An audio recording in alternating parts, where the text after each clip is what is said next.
Hi, this is Josh Paul with Socious, and I'm joined today by Anna Caraveli. She is the managing partner of a research and consulting firm called the Demand Networks, and Anna's joining us today to talk about something I'm really excited about.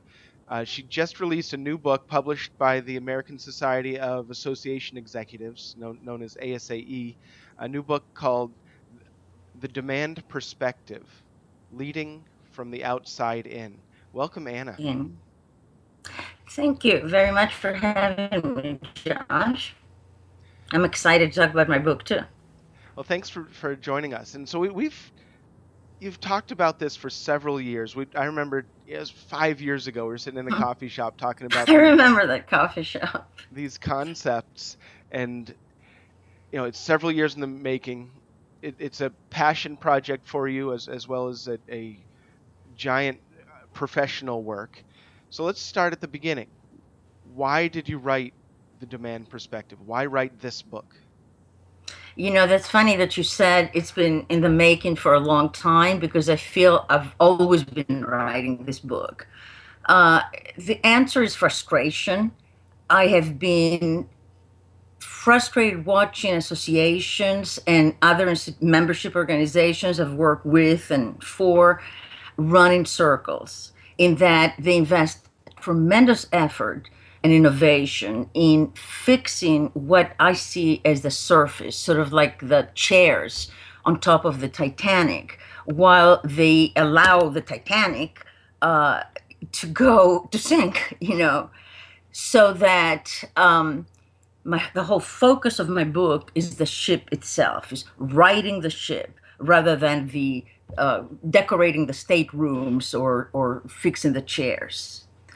I found out in my research. So to go back to how I've always been writing this book, I have spent a lot of time looking rather than say the programs or the governance of an organization, looking at the people, how they derive value and how they interpret it and how they experience it and what are the criteria for choosing something over something else. And through my research, I was able to systematize it a little more, and especially through the work of Ranjay Gulati, who worked with corporations and drew some of the same conclusions. I found out that one way of distinguishing grouping organizations is on the basis of their market orientation. And I found out that organizations that are focused on the inside, which means that they first think in terms of their own products, the governance, the policy, and then they try to persuade people to buy them or to be involved with them. I, I call them inside our organizations, and they're the ones that are struggling. They're struggling keeping up with where the members are, keeping up with the market. They're always one step behind. The organizations that are outside in, the ones that first look at the customer and then decide what programs, what governance, what model would help the customer succeed. These are the outside in organization. These are the market leaders of today. I mean, just look around you. Look at Amazon. Look at eBay. Look at any successful model, especially membership organizations, and they're the ones that are exclusively focused on the customer. Now you Not sometimes. that's That's an excellent an point, and excellent you point, make and a you make a strong strong connection between the connection between the disconnect disconnect between between how how members members engage and how organizations view their members. Now, why is that member centricity, that member focus, members first, why is that so critical? Well, first of all, talking about disconnects, um, the associations have organizations such as associations that are focused on the program products, that they're slow, that they're rigid, that they're silo driven, bureaucratic, or there's a disconnect between them and the market where the members live, which is fast, which is an environment that values innovation, values constant reconfiguration, and customer focus customization. So you have basically organizations like such as associations that are not designed to serve um, the customer of today.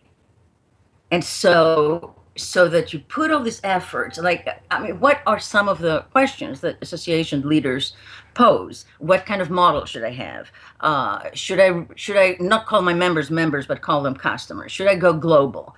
They just rack the brain and spend all these resources to answer these questions in isolation, as opposed to focusing on what is it that our members need, what exactly keeps them up at night, how they derive value from other providers, where do I fit in the larger value network of my members, so that I can occupy a role of importance in the context.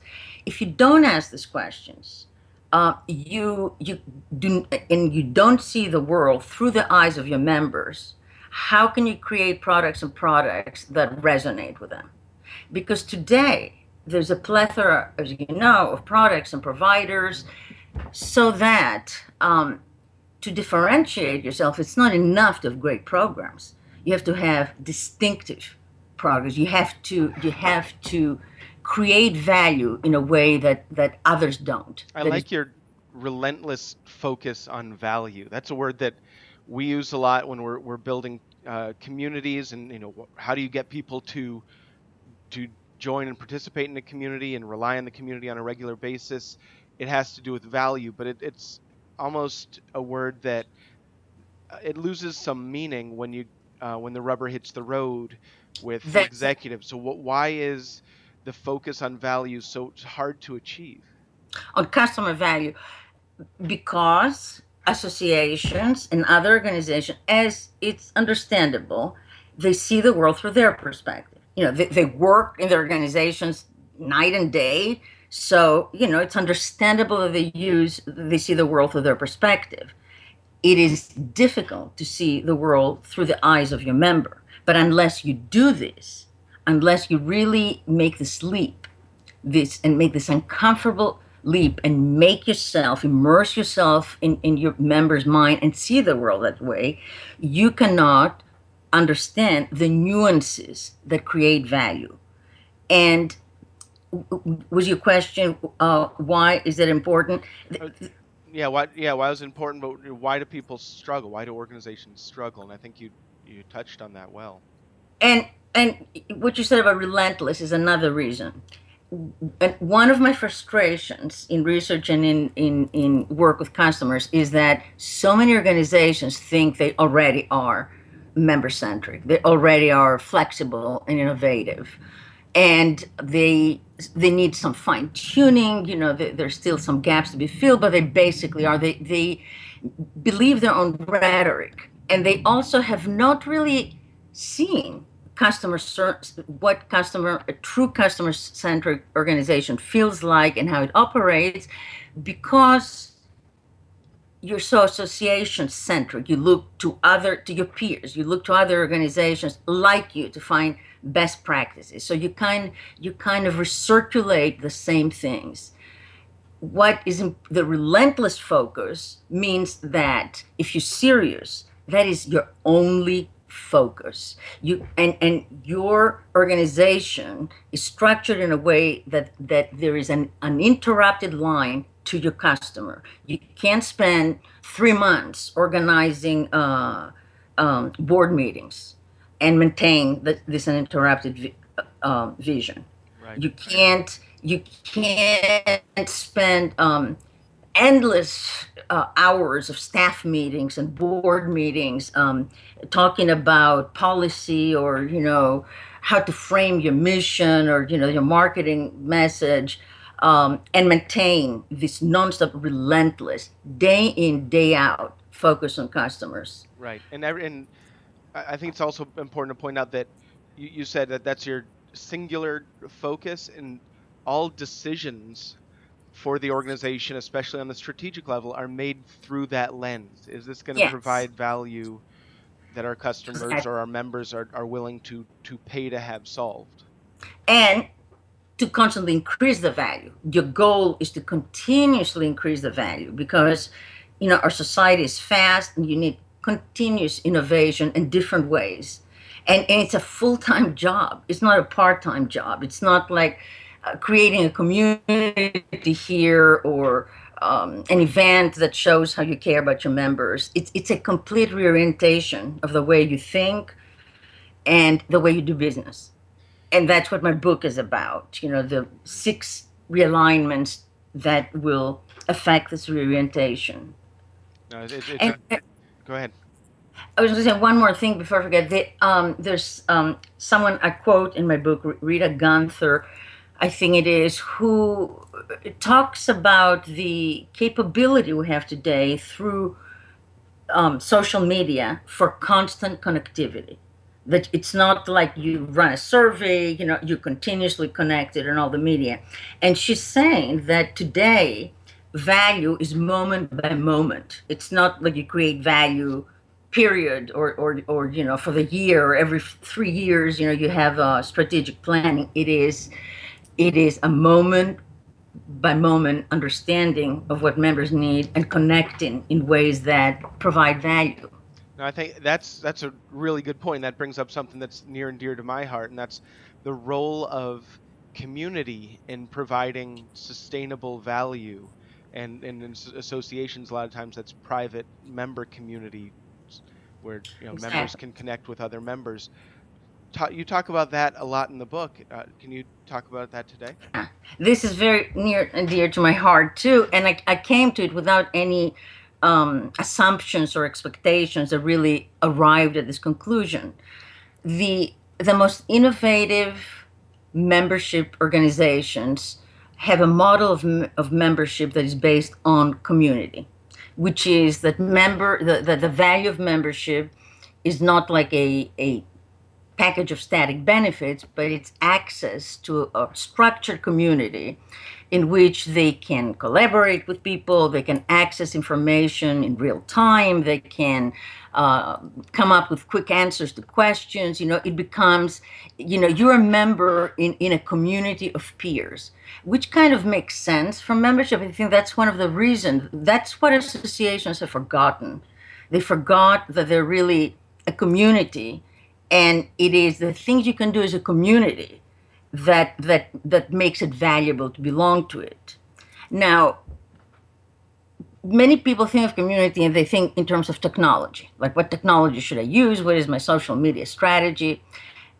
But it is really human based, as Maddie Grant and Jamie Notter wrote in the book Humanize. Think of how people communicate today, learn, derive meaning. They want to collaborate, they want speedy answers, they want access to things all over the world. They want to they want to be both participants, both takers and creators. That's how this is today's environment. It's interactive, it's collaboratively, it's network based as opposed to linearly based, like association to members. Well, social media enables that. Social media simply enables people to be human the way that they experience humanity in this particular time. So that is extremely important. That's what people like. There are many community managers and CEOs of membership organizations that told me that a breakthrough for them was when they realized that the community itself was more valuable than the products that they put on the community. And then the whole model changed to make this the main value proposition. And finally, another thing with the community that is important is the creation of value. Today, value is generated in networks. I mean, look how, for example, corporations partner even with competitors. They partner, their partnerships on all dimensions and exchanges of value.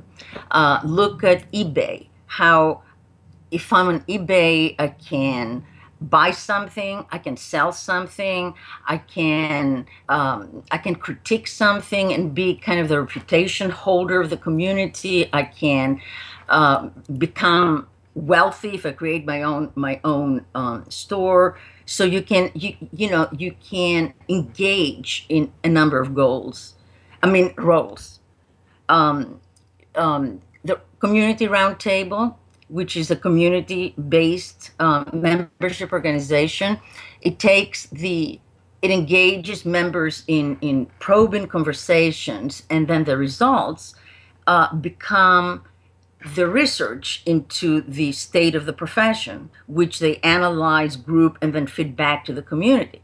So the community are co-creators, um, and this is what important not only as a means of engagement, but also in business terms, in terms of revenue generations.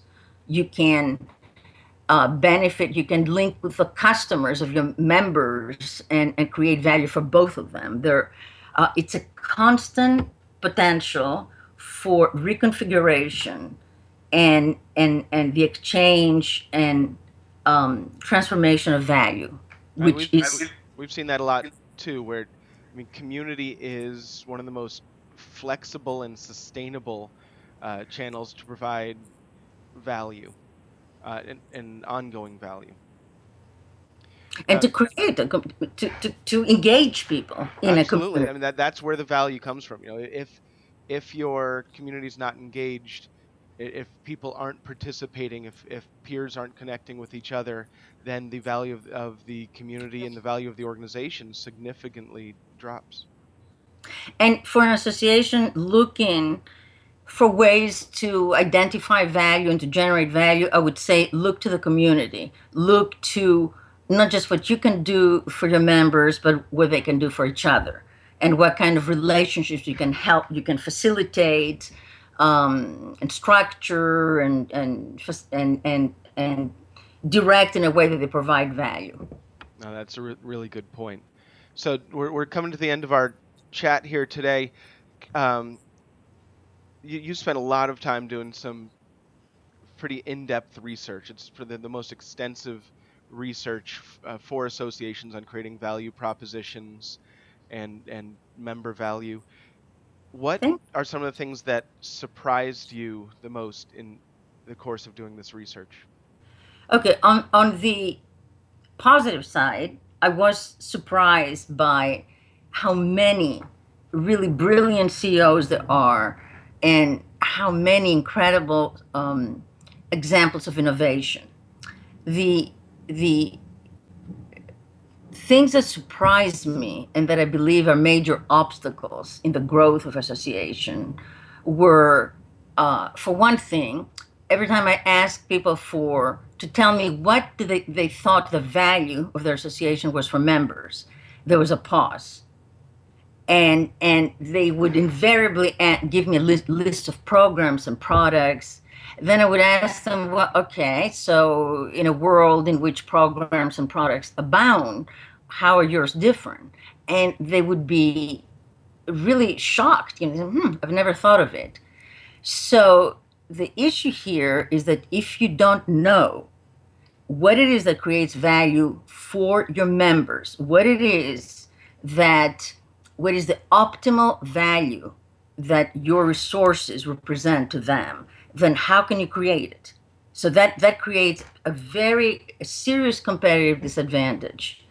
The reason is because, as I said before, it is very difficult to truly see the world, everything, every aspect um, of their business through the eyes of the members. Now, the second thing, as a result of the first thing, is the fact that I bet you in every association is a wealth of hidden and untapped value. I found out, for example, by talking to chapter leaders, um, sources of value for them, such as some of them had created their own business, some of them had understood the markets better, that their association just didn't consider important. And they focused only on the formal expressions and generations of value, like through their flagship products or through their benefits.